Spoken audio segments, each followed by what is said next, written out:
Picture this. You're sitting at a dinner table in London, New York, or Sydney. Everyone's laughing, interrupting, telling stories at lightning speed. You understand almost everything, but by the time you form the perfect sentence in your head, the conversation has already moved on. If you're a German speaker learning English, that feeling probably sounds familiar. Welcome to Learn English Lab YouTube channel, the advanced English podcast for C1 and C2 learners ready to move beyond textbook English and sound truly natural, confident, and fluent. Today we're exploring why so many German speakers understand English deeply, yet still struggle to speak it effortlessly in real conversations. Let's get into it. I am so glad we're tackling this today. Me too. Okay, let's unpack this because we're not just going to offer you the same, tired advice like put on some English subtitles or just watch more Netflix. Right, we hear that all the time. Yeah, all the time. Today, we are going on a serious mission for this deep dive.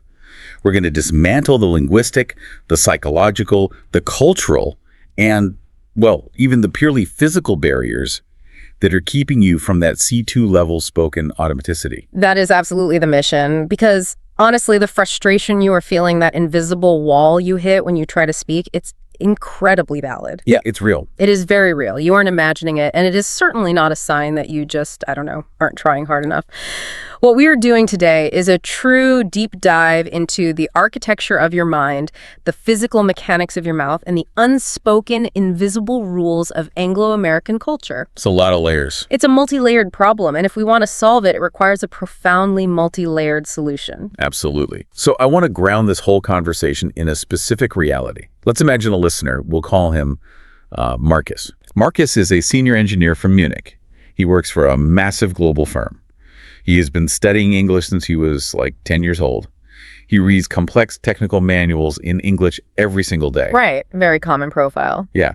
He listens to hours of English audio. In fact, statistically speaking, if you look at global metrics like the EF English Proficiency Index, German speakers like Marcus are consistently in the top 5 on the planet. They really are. It's impressive. It is. His receptive skills, meaning his listening and his reading, are completely off the charts. He can sit and watch a complex Shakespeare play and, follow along. Sure. But the moment Marcus steps into a high-stakes Zoom call with his American colleagues and needs to interject, his brain just seems to freeze. Yeah, the classic freeze. The speaking part lags so far behind the understanding part that it feels like his own brain is just trolling him. Why does that happen? What's fascinating here is that linguistics actually has a dedicated term for what Marcus is experiencing. It is called the comprehension-production asymmetry. The comprehension-production asymmetry. That sounds intense. It sounds academic, but the very first thing you, as a learner, need to internalize is that this gap is 100% normal. You see it across the board. Wait, really? It's that common? Oh, absolutely. Even bilingual children experience this phenomenon. There is always a protracted period where their understanding runs, miles ahead of their ability to articulate. I guess I never thought about it like that. Yeah. The reason for this gap is rooted deeply in how the human brain processes different types of information. When you are listening or reading, you are engaging in passive pattern recognition. Okay, passive pattern recognition. Right. You hear a string of sounds, your brain cross-references those sounds against meaning stored in your long-term memory, and you instantly understand it. It is associative. The data is coming to you. So it's like the brain is just receiving a file. Spot on. But Speaking requires active recall, and it requires it under immense time pressure. That makes total sense. It reminds me of like the difference between appreciating music and actually playing it.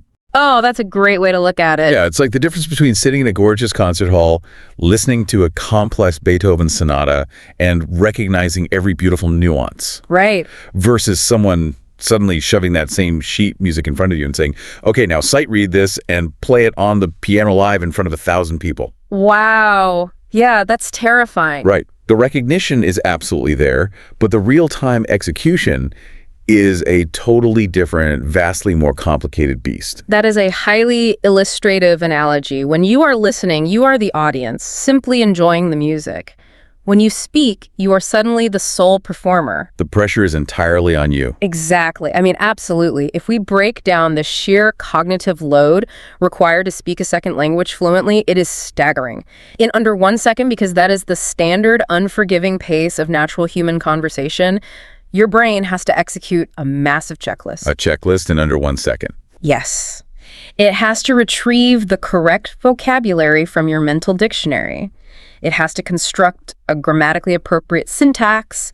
It has to monitor itself in real time for potential errors. Wow. It gets worse. It has to plan the very next clause so you don't stall out mid-sentence.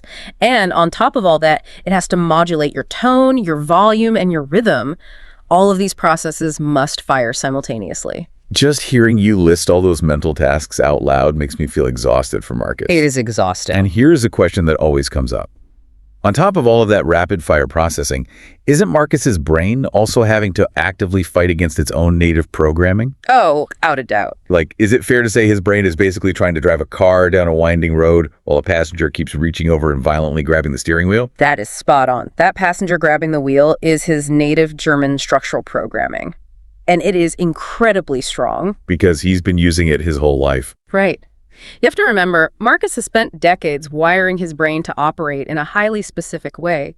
German neural pathways are essentially superhighways in his mind. They're the default setting. The absolute default. Yeah. So while he is doing all that rapid-fire processing to speak English, his brain is simultaneously expending a massive amount of metabolic energy just trying to suppress the German language patterns that are desperately trying to assert dominance over the sentence. It's like a tug of war. It really is. Recognition is cheap and easy. Recall under that specific kind of time pressure is scientifically quantifiably hard. So, for anyone listening right now, let that be a comfort. Yeah, let yourself off the hook a bit. Exactly. You are not failing. Your brain is functioning completely normally under an immense cognitive load. Okay, so the physical, neuro-linguistic load is heavy enough on its own. The car is hard to drive. But here's where it gets really interesting. Oh, here we go. I've read that your own mind is actually making this process 60 to 70% harder through sheer psychology. We are talking about the psychology of fluency and what I like to call the perfectionism trap. This brings us to perhaps the most crucial mindset shift a high-level learner can make. Once you reach the C1 or C2 level, you have to understand that fluency stops being primarily a linguistic problem. It's not about memorizing more words. Not at all. Yeah. At this stage, fluency is maybe 30 or 40% linguistic and 60 to 70% psychological. You already possess the vocabulary, you already know the grammatical rules, you've passed the tests. You've done the work. Right. The missing ingredient is automaticity. Automaticity, meaning like the ability to just do the thing without consciously thinking about the individual steps of the thing. Accurately put. Think about the act of walking. When you walk down the street, you don't actively think about firing your quadriceps, shifting your center of gravity, and bending your knee at a 30-degree angle. Right, you'd trip if you did that. For sure. You just look at your destination and you walk. Speaking a language fluently requires that same level of unconscious execution. But when Marcus is speaking English, it feels like he has this obnoxious, highly critical internal editor living in his prefrontal cortex, questioning every single step. The internal editor is brutal. So brutal. Let's put Marcus back in that high-stakes Zoom meeting. An American colleague says something he fundamentally disagrees with. Okay, setting the scene. If the meeting were in German, Marcus would just jump in. Boom. Direct, confident, no hesitation. Yeah, truly. But because it's in English, that internal editor wakes up and starts whispering in his ear. Wait, do I disagree with this point or disagree to this point? Wait, how do I pronounce analysis? Is the stress on the second syllable? Yeah. Am I sounding too harsh right now? And by the time Marcus has successfully resolved that internal debate, the topic has completely changed. The moment is totally gone. Gone. That is the tragedy of the internal editor. It robs you of your presence in the conversation. And we have to examine the cultural root of this specific anxiety. Right. Why is it so strong for German speakers? Well, why is the internal editor so loud? German educational and professional culture places a massive foundational premium on precision, correctness, and thoroughness. It's culturally baked in. Deeply baked in. There is generally a very clear, objective, right way to say things in German. The rules are strict, the social registers are meticulously defined, and making a grammatical or structural error in a formal setting can genuinely reflect poorly on your professional competence. So learners organically bring that rigid cultural software into their English environment. They import it directly. And wait, I have to play devil's advocate here. I want to push back on this idea that perfectionism is a bad thing. Okay, let's hear it. German perfectionism is what creates brilliant automotive engineers, Right. It creates incredible philosophers and world-class manufacturing standards. It's a cultural superpower. Are you seriously suggesting that applying that superpower to learning English is a mistake? It's a fair point. If English is as messy and improvisational as people claim, does that mean native speakers just don't care about the rules? If we connect this to the bigger picture, it's not that native speakers don't care about the rules. It's that conversational English operates on a completely different hierarchy of values. The different hierarchy. Yes. In spoken English, the culture places the highest value on flow, improvisation, and human connection, often at the direct expense of strict grammatical adherence. Interesting. If you analyze a transcript of two native English speakers having conversation, it is shockingly messy. They use sentence fragments all the time. They say constantly. They abandon sentences halfway through and start new ones. I do that all the time. We all do. The perfectionism trap is so insidious because it feels like you are just being diligent and professional. But functionally, it creates a massive, paralyzing gap between the standard you hold yourself to and the standard that is actually achievable and expected in real-time spontaneous speech. So what does this all mean for Marcus? What is the actionable takeaway for the listener? Because you can't just flip a switch in your brain and say, okay, I'm an engineer who values precision, but today I no longer care about being correct. Right. That's impossible. Totally impossible. You don't abandon correctness. You prioritize momentum. You build something called communicative confidence. Communicative confidence. I like that. And you do it through a few very specific, actionable techniques. First, you learn to repair mistakes briefly and immediately move on. How does that look in practice? If you realize you used the wrong tense mid-sentence, just say, I went, sorry, I'm going. And do not stop talking. Do not let the mistake derail the thought. Just a quick micro correction. Spot on. Second, you must actively deploy filler phrases to buy your brain processing time. Filler phrases like what? Phrases like, well, how do I put this? Or, let me think about the best way to frame this for a second. Native speakers use these crutches constantly. They really do. It feels natural to hear. It does. It's not a sign of intellectual weakness. It's a sign that you are a living, breathing human being having a spontaneous thought in real time. Yeah. Finally, you have to embrace approximation. If you can't find the absolute perfect surgical word, just describe the concept using simpler words. The ultimate goal isn't absolute textbook perfection. The goal is unbroken communication. The goal is unbroken communication. I love how that frames it. But wait, let's be brutally honest here. Let's be honest. Even if Marcus completely lets go of his anxiety, even if he completely ignores his internal editor, his German brain is still physically waiting for the verb at the end of the sentence. Yes, the grammar. Which means we have to address the actual mechanics of the grammar when German logic utterly fails in English. This is where we get into the structural tangles. Now, English and German are linguistic cousins. Right, Germanic languages. Yes, they both belong to the Germanic language family, which is why we share thousands of cognates words that sound and mean the same thing, like Wasser and water or house and house. So convenient. It is. But because of this familial relationship, German speakers often assume the structural logic will map over perfectly. But the two languages diverged structurally centuries ago, and the most neurologically ingrained difference, the one that causes the most friction, is the verb final construction in German. Oh, this is the classic trap. Let's break this down for anyone who hasn't thought about grammar since, high school. Please do. In German, especially when you are using subordinate clauses, you stick the verb at the very end of the sentence. If I want to say, I don't know if he will come tomorrow, the German structure is, ich weiß nicht, ob morgen kommen wird. Right. Translated literally word for word, that is, I know not whether he tomorrow come will. Accurately put. And because you have patterned this verb final structure into your neural pathways every single day since you were a toddler, it bleeds heavily through into your English processing. It's hardwired. Extremely hardwired. It creates a very specific, agonizingly hesitant pause when you try to speak English. Your brain is buffering. Let's expand on that buffering idea. Are we talking about a slow internet connection? Like when you're trying to stream a video and that little circle just keeps spinning on the screen waiting for the data to arrive? That is a brilliant way to visualize it. If we think of your brain as a computer, your working memory is your RAM, your random access memory. Okay, RAM.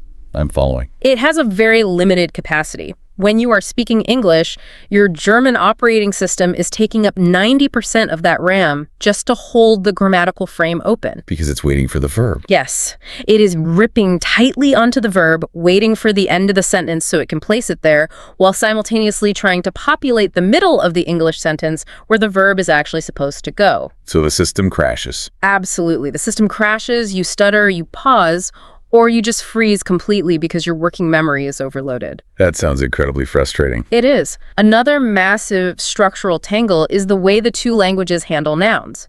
German is world famous for its compound nouns. Oh, those massive mile-long words. Exactly. The language allows you to compress massive, highly nuanced, complex ideas into a single massive word.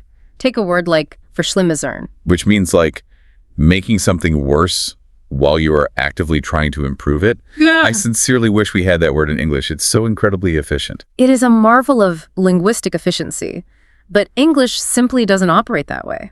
English distributes meaning across multiple phrases. It relies on prepositions and context. It's spread out. Right. So what happens is that German speakers often try to overcompress their thoughts in English, or they drastically underexplain themselves. Give me an example of that under-explaining. Let's say Marcus is in a technical setting. In German, he might use a highly specific compound noun for a piece of equipment, like a specialized Handschuh. A specialized glove. Right. In English, he might just translate that as glove. He will use the simple English word glove and expect it to carry the heavy, complex conceptual weight of the German compound noun without providing any necessary context. Oh, I see. And then he is baffled when his American colleagues don't understand the exact specifications of the glove he's talking about. You have to learn to unpack your nouns in English. Okay, let's unpack one more structural trap. Okay. And this one seems so incredibly, laughably simple on the surface. Yeah. But I know it drives advanced learners absolutely crazy. The definite article. Oh, the articles. Yeah. Now, German has a wildly complex system for definite articles. Depending on the case, the gender, and the number, German has something like 16 different forms. And English just has the. The. That's it. That sounds like a massive relief. It sounds like the English language is basically taking it easy on you. How on earth is this a trap? Because that superficial simplicity masks a wildly complex, highly nuanced set of pragmatic rules. In German, article usage is driven largely by strict grammatical categories. It's mathematical. Essentially, yes. But in English, article usage is driven by context, vibe, and communicative intent. Let me give you an example. A German speaker will say, "I have the flu," which is perfectly correct. Right. But then, following that same logic, they might say, "I have a flu," which immediately sounds wrong to a native ear. Yeah, you wouldn't say a flu. Or take instruments. You can say, "She plays the piano," which is standard. But you can also say, "She plays piano," dropping the article entirely. Both are acceptable, but they carry slightly different social vibes. Right. She plays the piano sounds like a formal statement of her skills, whereas she plays piano sounds like a casual description of her hobbies. Absolutely. This heavy reliance on pragmatics over rigid grammatical rules makes article usage one of the absolute last things C2 learners ever truly master. So this structural rigidity doesn't just mess with your grammar on a technical level. It heavily dictates how you navigate social interactions. The grammar actually impacts your social vibe. It does. It really does. And this segues perfectly into the next barrier, the register mismatch, or why Marcus might be walking around sounding too formal without even realizing it. This raises an important question about how different languages fundamentally signal respect and establish boundaries. German relies heavily on pronouns to do this heavy lifting. Like the formal versus informal. Right. You have the strict formal pronoun sie and the informal pronoun du. The line between them is bright, it is clear, and it is culturally mandated. Right. If you use do with a police officer who pulled you over, or with a senior executive you just met, you are in serious trouble. Very serious trouble. But in English, we just have the word you. You talk to your dog, your barista, your mother-in-law, and the CEO of your company using the incredibly specific, identical word, you. And this creates a void. Because German speakers like Marcus lack that built-in Z-crutch to lean on for safety in professional settings, they instinctively try to fill the void. How do they do that? They tend to overcompensate. They default to overly formal English vocabulary, Latinate words, and highly complex syntax to manufacture that sense of distance and respect they are used to. They build a wall of fancy words. Yes. But here is the critical misstep. Native English speakers do not interpret that manufactured formality as respect. They interpret it as stiffness. Or coldness. Or coldness. Or sometimes disastrously, as arrogance. Let's look at a concrete example of this. Let's say Marcus is writing an email to a British colleague he has met a few times. His German-influenced instinct might produce a sentence like, "I would like to inquire whether you are available for a meeting tomorrow afternoon." Which, we should note, is grammatically flawless. Flawless. If you put it in a textbook, it gets an A+. But the native alternative, especially in an American or British workplace, would be something like, "Hey, are you free tomorrow afternoon for a quick meeting?" Much more natural. Now, I have to challenge you on this because to a German professional, that native alternative feels almost disrespectful. It feels sloppy. It feels like wearing sweatpants to a board meeting. Are we absolutely sure this casual, loose tone is appropriate in a professional, high-stakes setting? Without a doubt. In UK and US corporate cultures, this warmer, looser register is completely standard.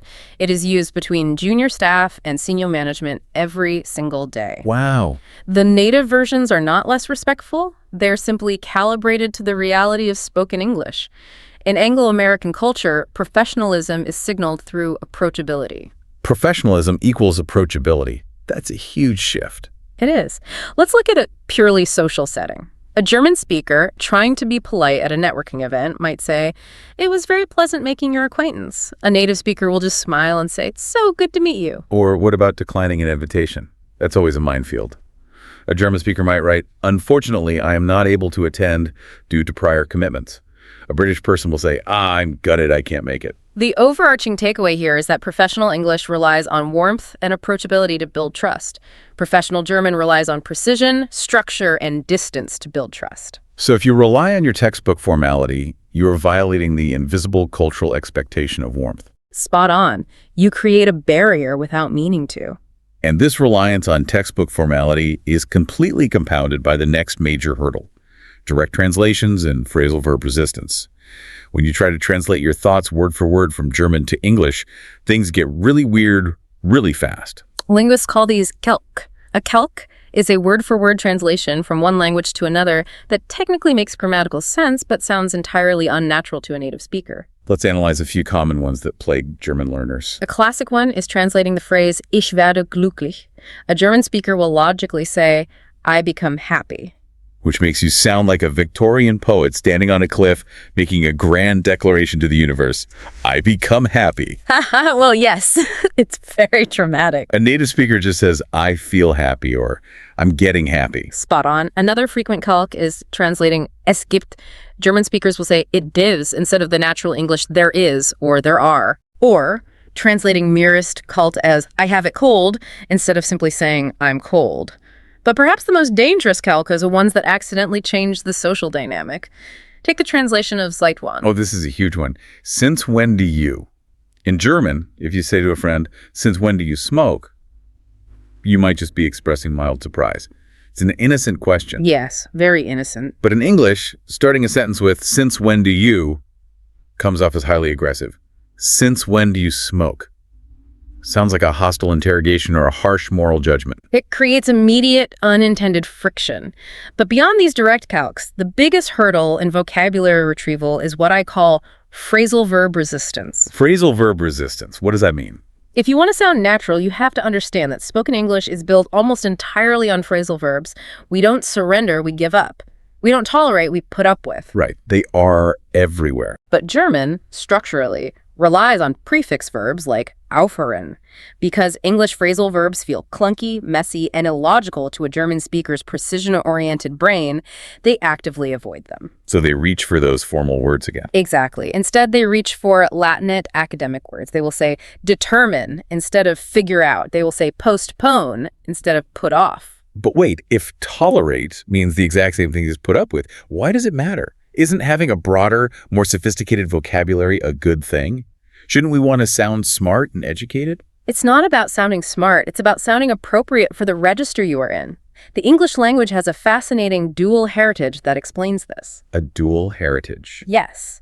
The basic, everyday emotional words are Germanic in origin. But the complex academic legal words came into the language from Latin and French via the Norman conquest in 1066. Oh, bit of history. I like it. It's crucial context. So When you are chatting by the coffee machine and you exclusively use those Latinate words, you are drastically shifting the register.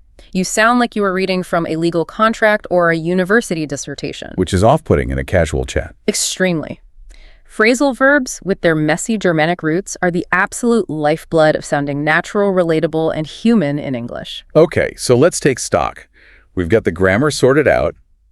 We understand the need for warmth in the register. We know to use phrasal verbs instead of sounding like an 18th century aristocrat. Good summary. But none of that matters if the physical mechanics of your mouth completely give you away.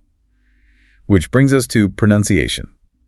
This is where the physical body literally refuses to cooperate with the brain. This specific area is often a source of deep, hidden shame for C1 and C2 learners. They know their grammar is brilliant, they know their vocabulary is expansive, but the moment they open their mouths, their accent impedes understanding and shatters their confidence. Let's tackle the biggest, most notorious culprit first. The TH sound. Ah, the TH sound. The absolute bane of every German speaker's existence, because this sound simply does not exist anywhere in the German phonetic inventory. It doesn't. And there is a neurological rule here. When the human brain encounters a sound it doesn't possess, it automatically substitutes the closest available sound in its native inventory. So it just maps it to something familiar. Yes.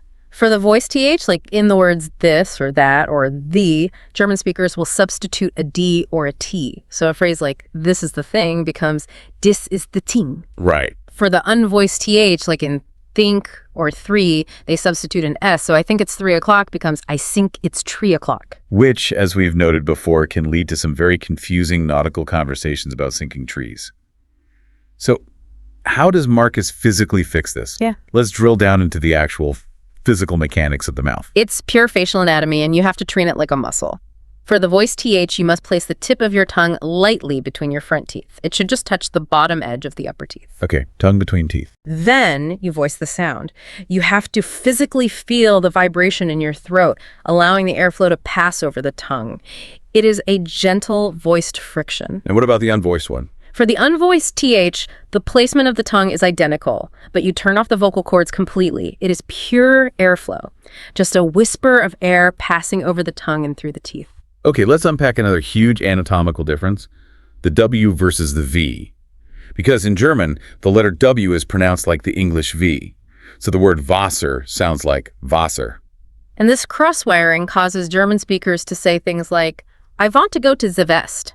The physical mechanics required to produce these two sounds are entirely different. How so? The English W is what linguists call a labial approximant.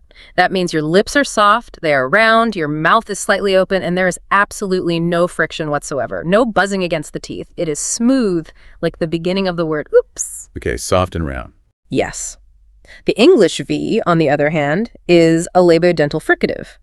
Your top teeth must physically touch your lower lip, and you push air through that tight space to create friction and a distinct buzz. I feel like I'm taking a masterclass in facial anatomy, but let's zoom out. Let's move from the individual letters to the melody of the entire sentence. Intonation. Intonation is huge. German tends to be quite flat, descending at the end of a statement to signal finality. English, especially American English, is an absolute roller coaster. The melodic range in English conveys a vast amount of invisible social and emotional data. It is not just decorative, it is functional. Take a simple phrase like, that's interesting. Okay, that's interesting. If I say it with a sweeping, rising, falling tone, that's interesting. I am signaling genuine engagement and curiosity.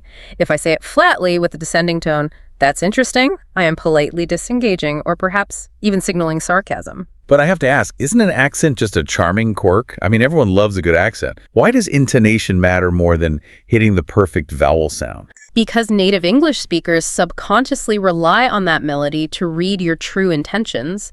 If a German speaker uses their native, flatter intonation when speaking English, they accidentally broadcast signals they do not mean to send. Like what kind of signals? Because they are missing the expected melodic warmth, they come across as bored, cold, or even domineering, when in reality they are actually just trying to be direct and efficient. In English, the melody is the message. And then there's the rhythm of the language itself. German is a syllable-timed language, meaning every syllable gets a fairly equal, distinct beat. But English is stress-timed. Yes. In English, only the stressed syllables carry the beat, and all the weak, unstressed words get violently compressed and squeezed between those heavy beats. Violently squeezed. I like that image. It introduces the most important sound in the entire English language, the schwa. It's that lazy, relaxed sound where it's like 2, 4, and just gets swallowed up by the rhythm. Which is the perfect bridge into understanding the sheer speed of English. Because the way English swallows those unstressed syllables is specifically why native speakers seem to talk impossibly fast. It's not that they're speaking faster, it's that they're deleting parts of the words. This is a phenomenon called connected speech. When you learn English in a textbook, words are treated as distinct, separate, perfectly articulated blocks. Did you eat? All right. But in real life, native speakers blur them all together for maximum efficiency. Did you eat becomes dijit. Want to becomes wanna. What do you becomes wadaya. It's like linguistic fast food. It is. And native speakers navigate this slurred, messy language effortlessly because they rely heavily on contextual prediction. Their brains are constantly predicting the next word based on the context of the conversation. So they aren't even listening for every letter. They don't actually need to hear every single consonant to know what you said. But a non-native speaker like Marcus is still trying to process the language word by word, bottom up. When the words blur together, that bottom-up processing fails catastrophically, and the conversation suddenly feels unpredictable and terrifyingly fast. So what is the fix for Marcus? We can't just mandate that all native speakers slow down and articulate every single consonant like a television news anchor. The most effective, scientifically backed fix for this is a technique called shadowing. Shadowing. This involves listening to a native speaker say on a podcast or an audiobook and simultaneously repeating what they say out loud. You don't pause the audio, you speak over them in real time, you mirror their rhythm, their intonation, their blended words, and their pauses. And you just focus on the sound. You do not try to translate the meaning, you just mirror the sound. I've tried this, and I have to be honest, it feels profoundly silly. It's like lip-syncing to your favorite pop song in front of the mirror to learn the rhythm. Does acting like a parrot actually rewire your adult brain? What's fascinating here is that the physical discomfort you feel when shadowing is literally the sensation of neuroplasticity occurring in real time. Really? That's what that feels like? Yes. Your brain is building brand new articulatory pathways. It is actively bridging the gap between the perfect auditory image of the word in your head and the physical muscular output of your mouth. It feels awkward because it is a severe neurological workout. But doing this for just a few minutes a day yields miraculous results for processing speed. Okay, so perfecting the rhythm and the speed gets you a seat at the table. Your mouth finally works, your sentences flow smoothly. But knowing what to say at that table requires a master class in our next subject, cultural translation. We're talking about the minefields of directness, the confusion of compliments, and the absolute nightmare that is small talk. Language does not exist in a vacuum. It is entirely embedded in culture. You can have flawless C2 grammar, but if you violate the cultural norms of communication, you will create massive friction. The most glaring difference between German and Anglo-American communication styles is the axis of directness versus indirectness. Right. In German culture, directness is considered a primary virtue. It is honest. It respects the other person's time. If a spreadsheet is wrong, you point to the screen and say, "This is wrong." But in Anglo-American culture, and profoundly so in British culture, indirectness is utilized as a vital social lubricant to save face and maintain harmony. So you can't just say, "This is wrong." No. If Yeah. you point to a spreadsheet in a London office and declare this is wrong, you haven't just corrected a mathematical error. You have committed a minor social assault. So what does the British person say to correct the error? I did notice the figures might need a second glance. Spot on. I need a second glance. They soften the blow to protect the ego. Another massive area of cultural friction is the use of compliments. Americans, in particular, use positive reinforcement incredibly liberally. Great point. Awesome idea. I love that. And to a German professional, this sounds completely fake. Marcus is sitting there thinking, no, it wasn't an awesome idea. It was just a standard observation about our quarterly revenue. Why are you acting so enthusiastic? Are you trying to manipulate me? Because Marcus is misinterpreting the function of the words. In American English, the compliment is not a substantive, objective evaluation of the quality of your idea. It is a conversational lubricant. A conversational lubricant. It is a way of signaling, I am engaged, I am listening to you, and I value our interaction. If you view it as fake, you completely miss the social utility of the exchange. Which brings us to the final boss of cultural translation. Small talk. Crazy weather we're having, right? Yeah. To a German speaker, this feels agonizingly pointless. Oh, it's the worst for them. I always compare small talk to two dogs meeting in a park and sniffing each other. It's not an exchange of profound data. It's just establishing safety. Are you friendly? Are we okay? But it feels like a massive waste of time for someone used to high-efficiency communication. How can a German speaker engage in this without feeling like a complete fraud? This raises an important question about how we define efficiency. Efficiency in human relationships isn't about data transfer, it's about establishing trust. If you skip the small talk, you are trying to make a withdrawal from a relationship bank account where you haven't made any deposits. That is a brilliant way to phrase it. You engage in it by understanding the anatomy of a perfect small talk response. When someone asks about the crazy weather, they do not want a meteorological breakdown of atmospheric pressure. You follow a 3-step formula. A formula. That should appeal to Marcus. Exactly. First, acknowledge the topic briefly. I know it's freezing. Second, add a relatable personal touch. I only brought a light jacket. Third, smoothly pivot to a real question. Are you attending the whole conference? You have completed the social ritual, proved you're friendly, and moved the conversation forward safely. Safe topics. The weather, the venue, weekend plans, taboo topics, politics, money, and deep philosophical debates about the nature of existence before you've even had a cup of coffee. Absolutely. Save the intense philosophy for after the small talk ritual is successfully completed. Okay, let's take all of these invisible rules, the grammar, the register, the culture, the mouth mechanics, and apply them to real high-stakes situations. Let's walk through some scenarios for Marcus and build what we can call the Fluency toolkit. First up, the job interview. In a job interview, a typical German-influenced response to the classic prompt, "Tell me about yourself," might sound like reciting a CV. Marcus might say, "I studied engineering for 5 years, achieving a 1.3 average. I then worked for 3 years optimizing thermal systems." Very factual, very thorough, very German. And very dry to an American ear. The native alternative tells a narrative story with enthusiasm. So I've been working in automotive for about 3 years, mostly on thermal systems, which I really love because it sits right at the intersection of physics and design. It's more of a story. Notice the personal touch. Notice the phrase, which I really loved. You are communicating competence, but you are also communicating that you are a pleasant, passionate human being to work with. Scenario 2, disagreeing in a meeting. A colleague suggests launching a massive new product in Q1. Marcus's instinct is to present blunt facts. This is a bad idea. The market data does not support this. We don't have time. Which shuts down collaboration instantly. It puts the colleague on the defensive. The native alternative uses acknowledgement and collaborative framing. I see where you're coming from, and I love the ambition. My concern is whether the timeline gives us enough runway. Could we look at what the data says? It's softer. You are presenting the exact same opposition, but you frame the problem as a shared puzzle to solve together, rather than a personal attack on their intelligence. Scenario 3, social gatherings. Someone at a party asks what Marcus does. The German response. I am a software engineer working in machine learning. The native alternative. I work in software, mostly machine learning, which sounds very sci-fi, but is actually just wrangling messy data all day. You add natural hedging and self-deprecating humor. Let's extract the Fluency toolkit from these examples. If you want to sound natural, you need to aggressively use contractions. Do not say I am, say I'm, do not say it is, say it's.